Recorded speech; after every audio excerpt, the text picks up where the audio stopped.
సియాచిన్ మంచు తుఫానులో చిక్కుకుని 6 రోజుల తర్వాత ప్రాణాలతో బయటపడ్డ సైనికుడు హనుమంతప్పను ఢిల్లీలోని ఆర్మీ ఆసుపత్రికి తరలించారు. కొద్దిసేపటి క్రితం ప్రధానమంత్రి నరేంద్ర మోడీ ఆర్మీ ఆసుపత్రికి వచ్చి సైనికుడి యోగక్షేమాలు తెలుసుకున్నారు.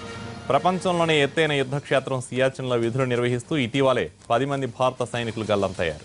వారి ఆచూకీ కోసం తీవ్రంగా ప్రయత్నించిన సైన్యం చివరకు అందరూ చనిపోయినట్లు ప్రకటించింది. అయితే కర్ణాటకకు చెందిన సైనికుడు హనుమంతప్ప కొప్పాడ్ మంచులో కూరుకుపోయినా ప్రాణాలతోనే ఉన్నాడు. సియాచిన్ సెక్టార్లో ప్రయాణిస్తున్న సైనిక బృందం మంచులో కూరుకుపోయిన హనుమంతప్పను గుర్తించింది. సియాచిన్ గ్లేసియర్ ప్రపంచంలోనే అత్యంత ఎత్తైన యుద్ధభూమి. వ్యూహాత్మకంగా భారత్కు చాలా కీలకమైన స్థానం. నరాలు గడ్డకట్టే చలిలో దేశం కోసం కాపు కాస్తూ ఉంటారు భారత సైన్యం. సముద్ర మట్టానికి 19,000 అడుగుల ఎత్తున ఉన్న ప్రాంతం. ఇందులోనే బాన్ పోస్ట్ సమీపంలో గస్తీ కాస్తున్న జవాన్లపైకి మంచు పేలలు విరుచుకుపడ్డాయి. ఓ జూనియర్ కమిషనర్ ఆఫీసర్ సహా 10 మంది జవాన్లు మంచులో కూరుకుపోయారు.